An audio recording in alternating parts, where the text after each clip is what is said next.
Hello, I'm Bill Young, a Public Information Manager at the Oklahoma Department of Libraries, and I work with the Oklahoma Center for the Book. We are very pleased today to welcome the 2020-2021 Gibson Award recipient for Lifetime Achievement, Hannibal Johnson. He will be interviewed by another Gibson Award winner for Lifetime Achievement, Rilla Askew. And Rilla is a novelist. Hannibal is an author of histories, particularly concerning Black Wall Street, but he has also written poetry, memoirs, I guess you would call it, wisdom from his mother, as well as other books. And so I'm going to turn it over to Rilla, who will interview Hannibal Johnson. Thank you. Thank you, Bill. And good to see you, even virtually. And also always good to see you, Hannibal. I'm so pleased that they invited me to get this opportunity to honor, to be a part of the honoring of your work and who you are, Lifetime Achievement Award. I expect that you're feeling very much like I'm not done yet. So don't put me out to pasture. I've still got lots of books, but it's really wonderful that they're honoring you in this way. So congratulations. Thank you. I know that most people know who are going to be viewing this know who you are, but I just want to say just a few of your wonderful accomplishments and how we know you and what you're doing here. So we know you're a playwright and poet, as well as an historian and a writer of really important histories, particularly concerning Black Wall Street, but other elements of Oklahoma's story. And of course, you're an attorney and a scholar. I'm going to direct people to your website if they want to know more about your whole entire backstory and the numbers of books that you've written. But I'll just mention a few things here. You are, of course, an attorney. You're a graduate of Harvard Law School. You're originally from Fort Smith, and I always recall that because my people are from down in that part of just across the river in southeastern Oklahoma. You chair the education committee for the 1921 Tulsa Race Massacre Centennial Commission. You're the president of Leadership Tulsa, the Metropolitan Tulsa Urban League, and the Northeast Oklahoma Black Lawyers Association. And I'm really just giving a very few short listing of all your many accomplishments. And you're also the author of many books, as well as a volume of poetry, as well as a very important play.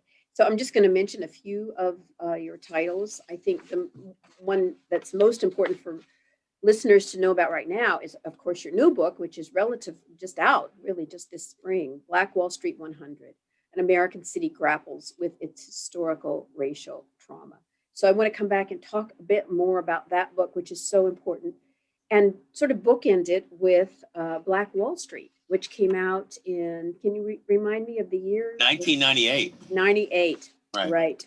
And had a tremendous impact when it came out, and continues to have a tremendous impact in terms of how you contextualize the nature of Greenwood and Black Wall Street and what it has been, what it was prior to the massacre and the rebuilding and so forth. So really important work, and bookended with this look at not just Black Wall Street, but Tulsa itself at 100 years later. I'm just going to mention a few other of your titles because they are many. One I'm particularly interested in is the Sawners of Chandler, a pioneering power couple in pre-civil rights Oklahoma. So you are an historian, and so much of what you write about has to do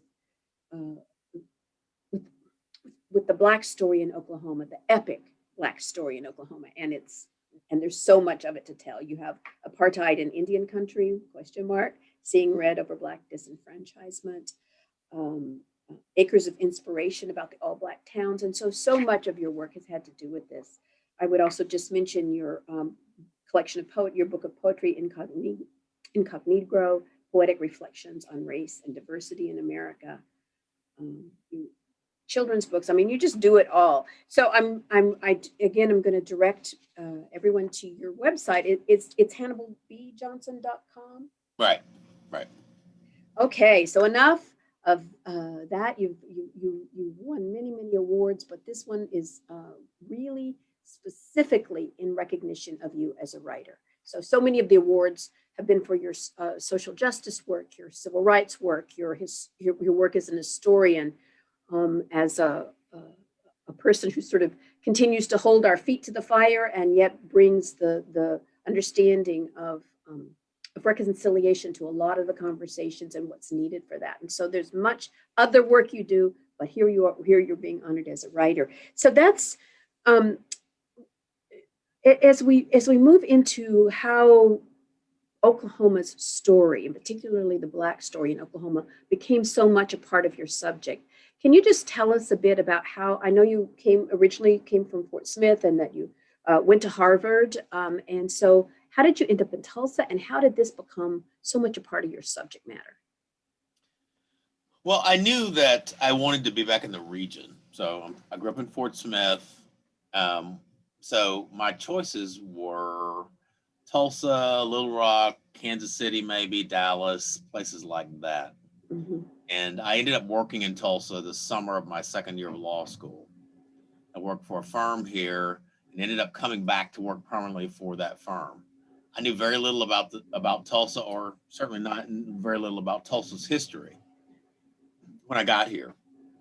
But I immediately engaged with the community because that's kind of my nature anyway.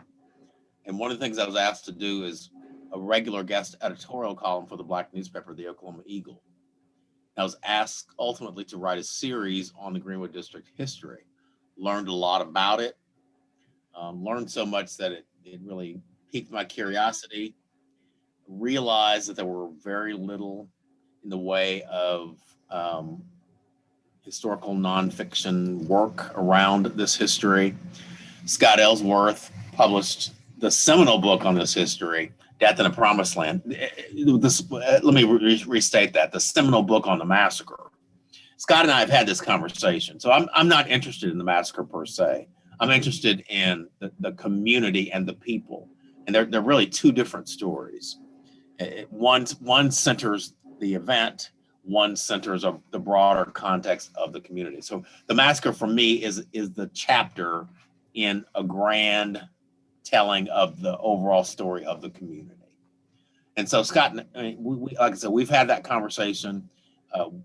We're both adults. We realize that I'm Black and he's white, and I have a different lens through which I view my life experiences. And so my perspective is going to be different. And there wasn't a book written by a Black person on this history that focused on the community and the people at the time. So that's really the genesis of Black Wall Street. The subtitle is From Riot to Renaissance in Tulsa's Historic Greenwood District. Of course, back 20 years ago, the word riot had some currency because it was on historical documents and so forth. Now, nomenclature has become an issue, as well it should be. My philosophy, we can talk about this at some point, yeah. My philosophy around nomenclature is much more complex and nuanced than some people. Some people made the jump from riot to massacre, and they insist that they own the truth about nomenclature. I think that's not the right approach to take. It's not that massacre is not an appropriate term. It's that there are alternatives, and the path to which you get to that point is as important as the point itself. Mm-hmm. That's really interesting.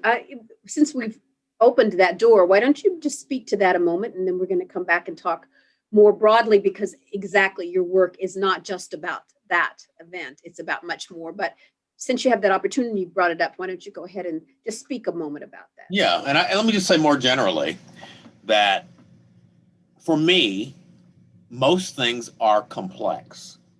So I don't live in a binary world where it's either Black or white and there's nothing in between. I live in the gray area where I try to understand alternative points of view and so forth. So it's the process, the critical thinking process, critical analysis process that's really important for me. So when it comes to nomenclature, like naming the event in Tulsa, I advocate a 5-part critical thinking process.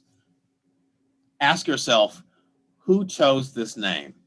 Ask yourself, who was absent from the table when the name was given? Ask yourself, what is the actual significance, substantively, of the name? In the case of Riot, Riot had significance in terms of insurance policies, which had exclusionary clauses if the damage was occasioned by riot or civil unrest. So it behooved a number of folks to characterize things back in that period as riot. Next, think about what are your alternatives when it comes to nomenclature. In the case of Tulsa, there are a number of terms that have at least some application. So we could think about calling this a riot, a white riot, an assault, a pogrom, a Holocaust, an ethnic cleansing, a genocide. All those terms have some currency and aptness in terms of this event.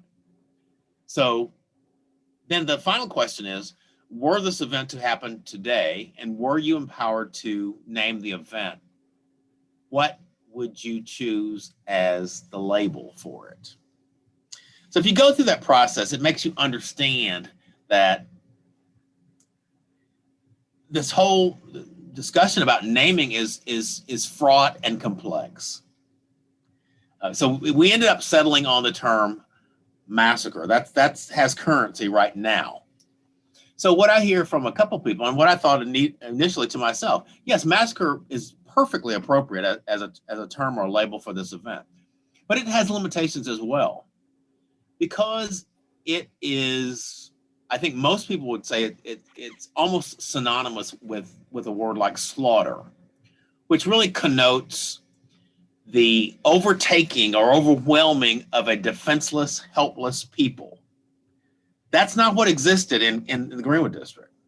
There was a robust contingent of Black men who sought to defend the Greenwood district. They were overtaken and overwhelmed, but you don't want to minimize what they did and the sacrifices they made.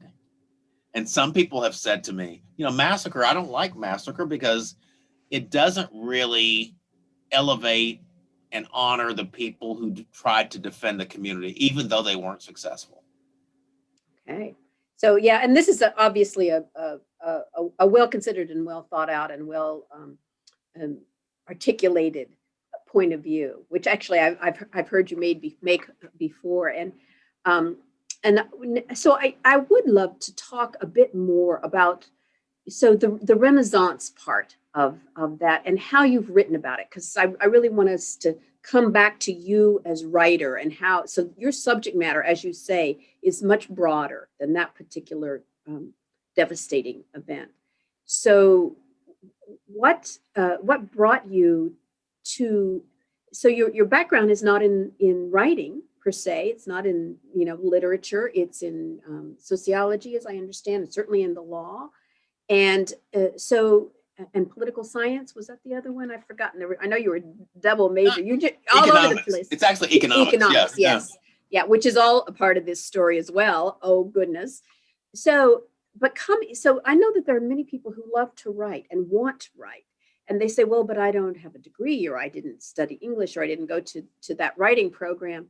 So what I'm asking is both how you came to be this writer that you are, and how the sort of the elements of the Renaissance of Black Wall Street, of the things that happened afterwards. So, I mean, there's much that tells us about, not necessarily before you published Black Wall Street, but there's much that tells us about how vital the community was before that event.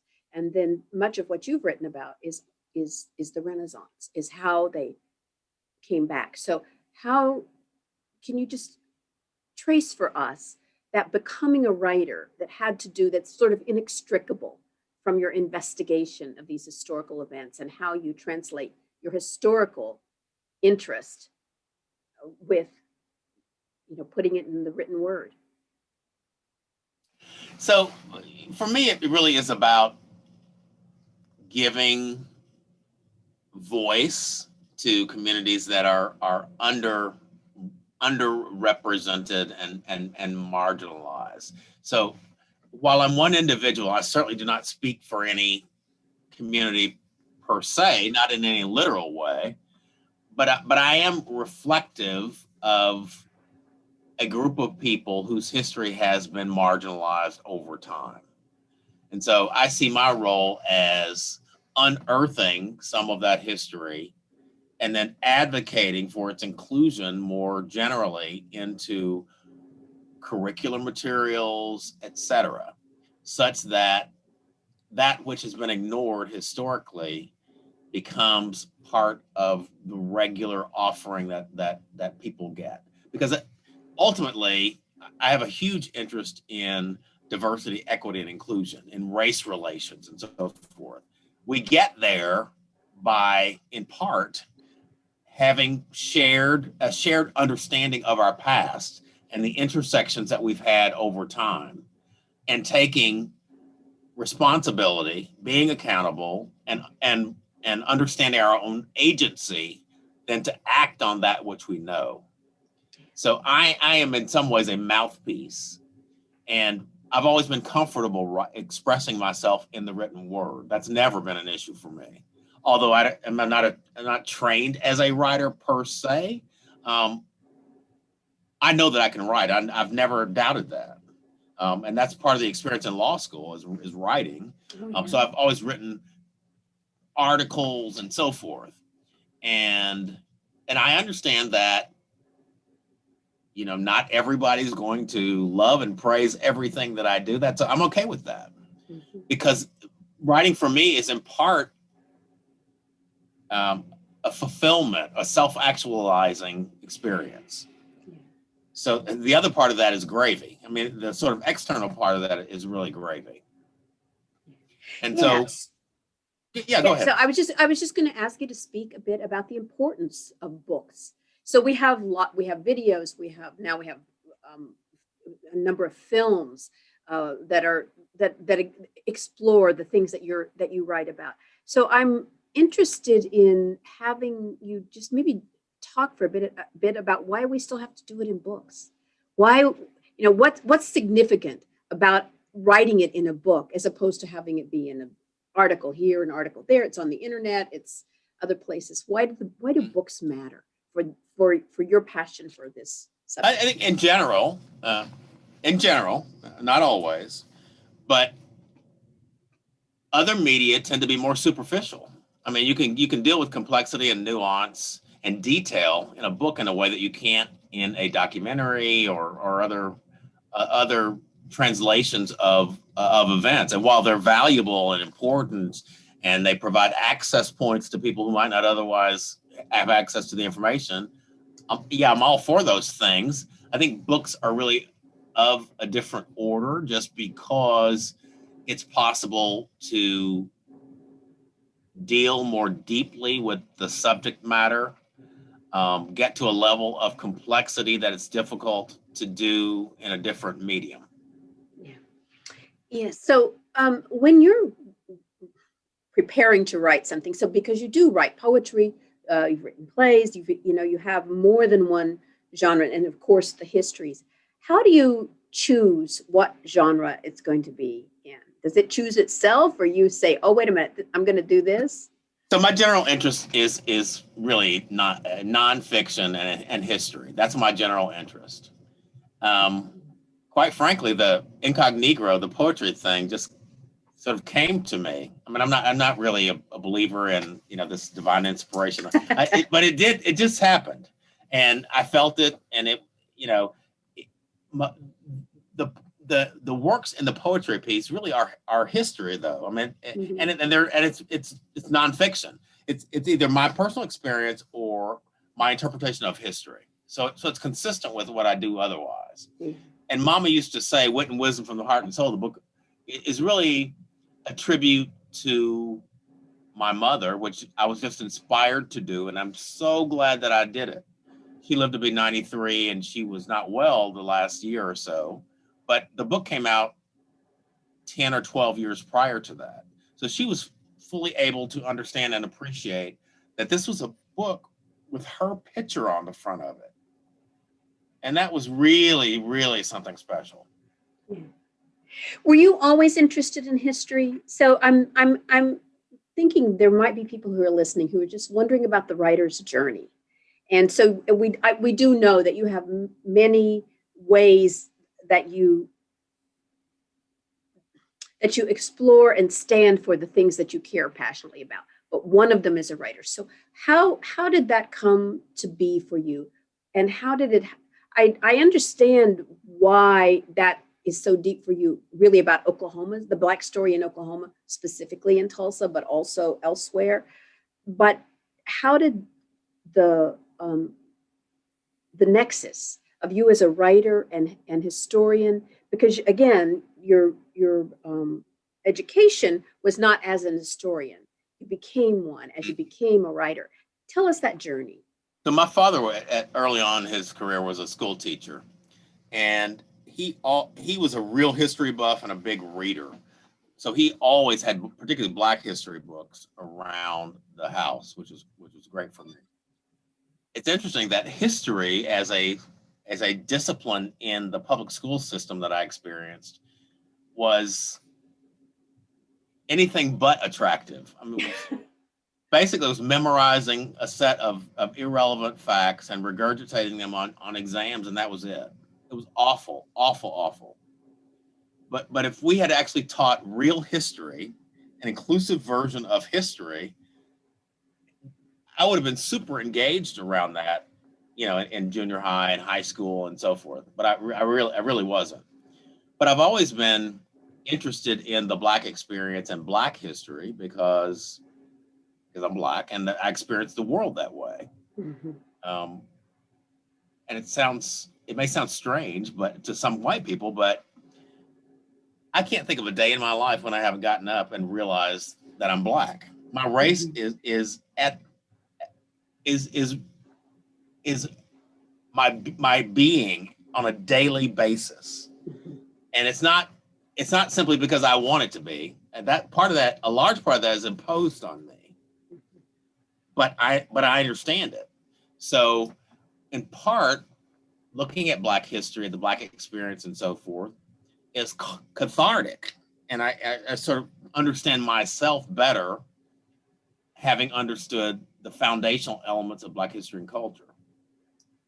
And translating that in these works is, I think, helpful, I hope, helpful to other people.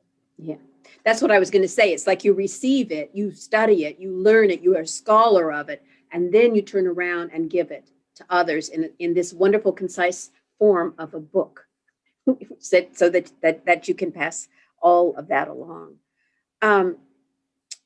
So I'm wondering about, do you have any particular ambitions as a writer that you haven't yet fulfilled in terms of subject matter to investigate or genres or anything like that? Does the history and the engagement with the story come first and then you write about it, or is the drive to write seeking subject? So it's the former, not the latter.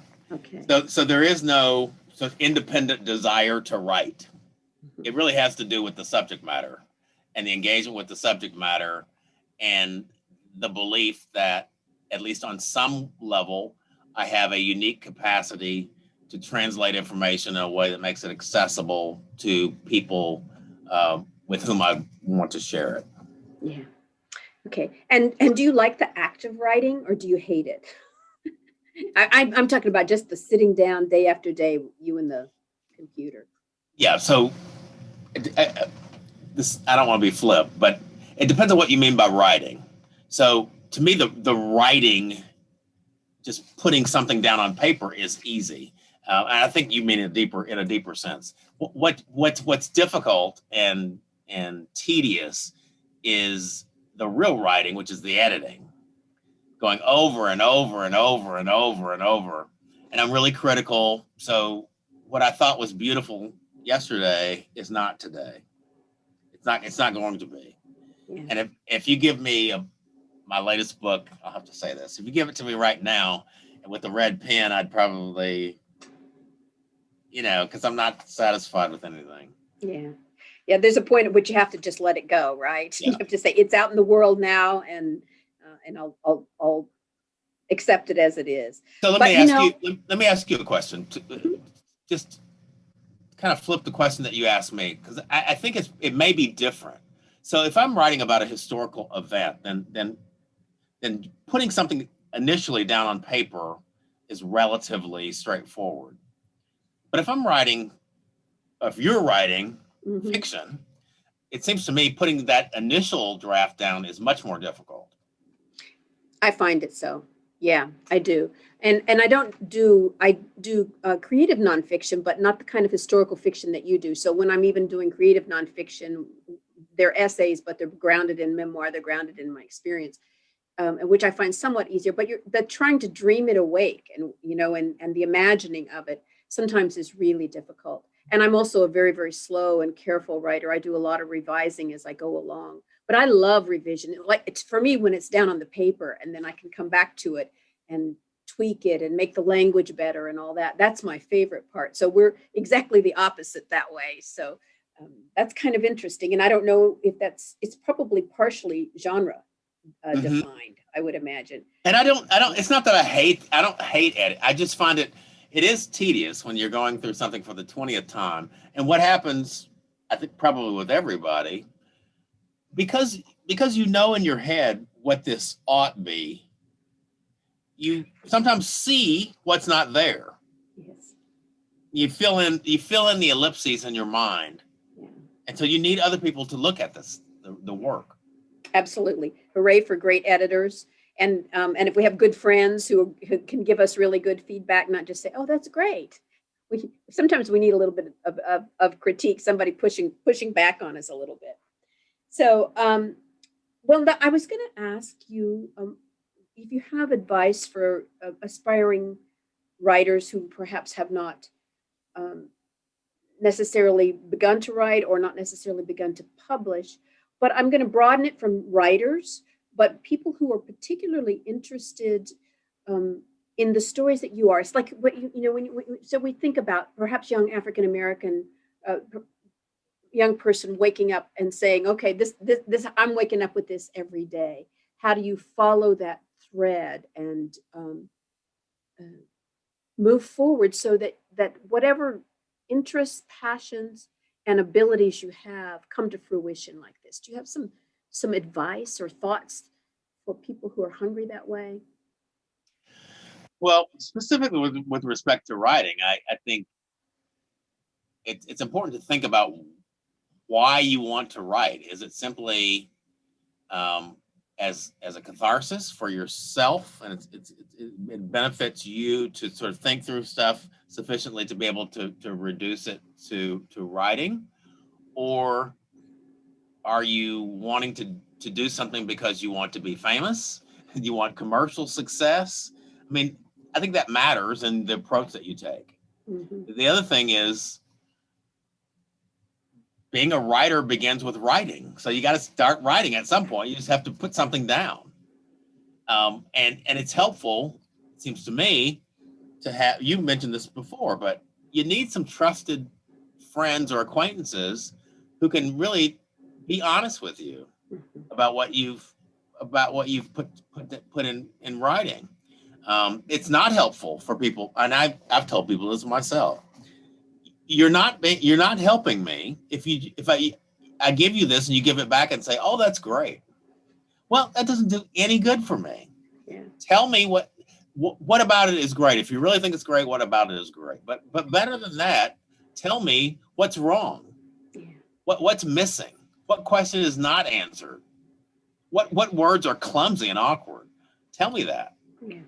And it takes a while to get there. Actually, to get there to the place where you are, where you understand that that's really what you need back. Because sometimes, especially if we're just beginning to write, what we really need is somebody to say, yes, you can do this. You really can write. You really could do this. So. But you know what? It's funny. Let me say one thing about that. And I shouldn't say this because I'm not going to use a name, but it's somebody in the family. Uh-huh. This person can't sing at all. Nobody has ever told her that she can't sing. And so she has performed publicly. And I'll just leave it at that. Yeah. It would benefit her if somebody had been honest with her early on. Yeah. I find that sometimes with students that I teach, that I just say, nobody ever told you that? Well, let me just tell you, I'm telling you this because you've got to fix this if you're going to go on and do this. Exactly. So, yeah, sometimes being honest, there are ways that we can do that, but sometimes being honest is the greatest gift that we can give someone who hands us their precious work and says, what do you think? So I'm very interested. I too am really interested in the Black story in Oklahoma. I'm just interested in Oklahoma's story, and that is such a powerful part of the narrative. It's unique. We could talk about that for a very long time, how unique it is on the continent, and how powerful the story is. And then we are at such a wound. The whole nation is wounded in terms of issues of race, particularly in terms of Black and white, our Black and white story, and continues to be. We all know we're in this period of reckoning, we're told, since last summer and the killing of George Floyd and all these things. So there's this national narrative going on. There's absolutely Tulsa's narrative coming to the centennial. What we're talking about today, people will be able to see this for a long time after May 31st and June 1st of 2021.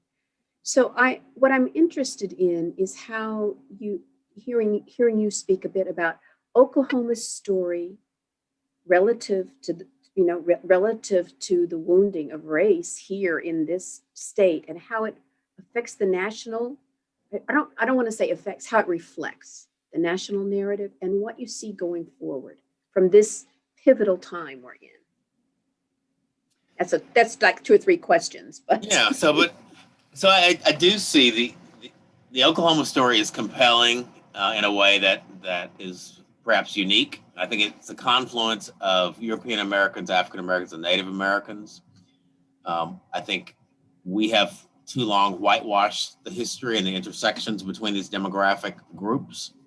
Most people don't know, for example, that the 5 civilized tribes engaged in the practice of chattel slavery had people of African descent. As most people don't know that.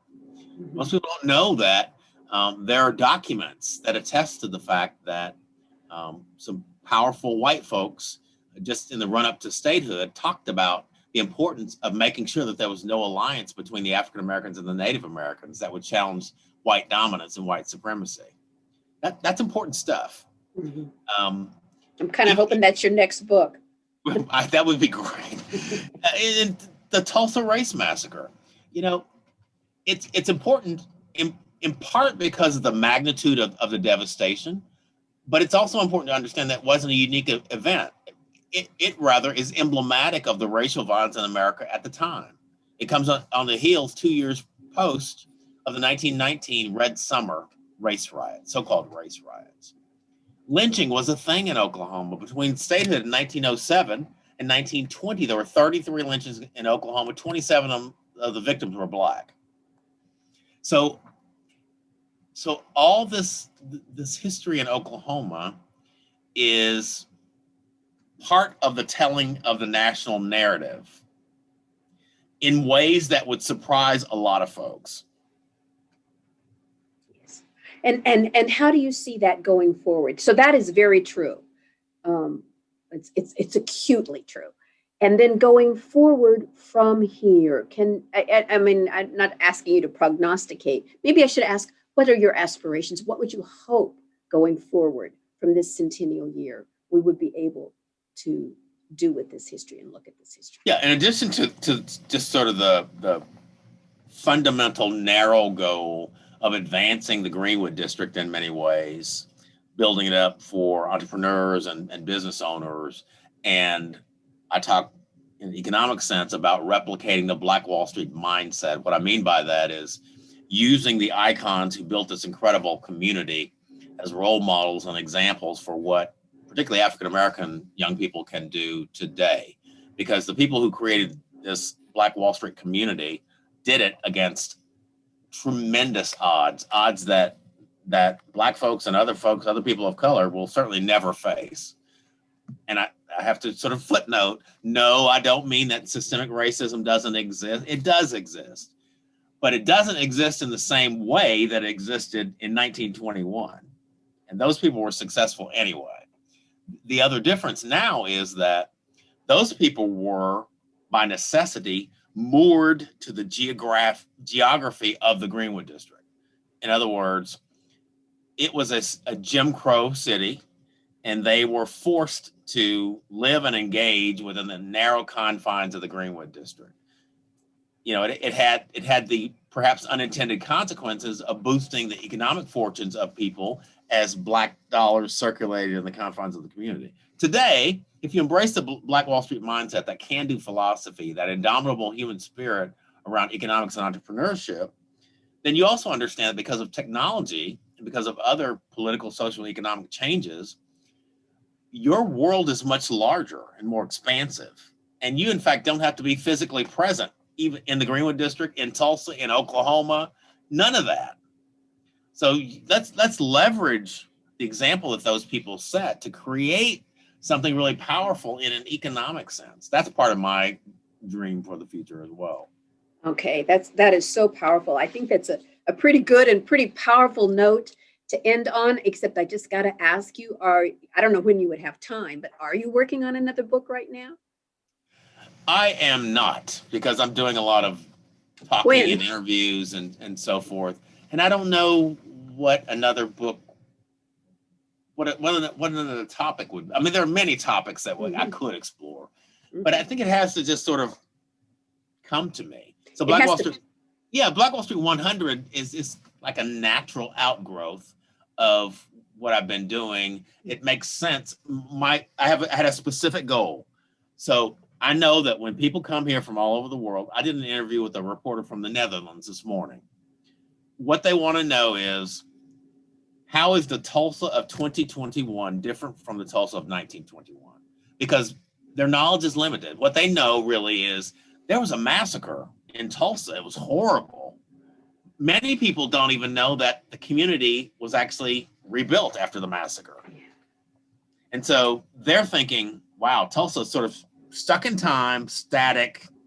Let me go see what it looks like now. You know, or is there still a segregated Black community? And, you know, are there people walking around in Klan robes in Tulsa and that sort of thing? Yeah. We get a lot of stereotypes in this, really in Oklahoma period. I can't tell you how many stereotypes I've heard in the other parts of the country for people who don't know us. And you are telling a really important part of our story. You have done. Whatever that next book is, I'm sure it'll come up and tap you on the shoulder when it's time, when you get time to listen, because now, how could you possibly? So anyway, I just want to say thank you for visiting with me. It's been really good. It's always good to visit with you and to talk about these things and to see you, and congratulations on thank you, the Arrell Gibson Lifetime Achievement Award from the Oklahoma Sitter for the book. Thank you. It's really wonderful to receive the award, and I'm honored. Yeah. Okay. Well, bye. I'll see you in Greenwood. Thank you. Bye-bye.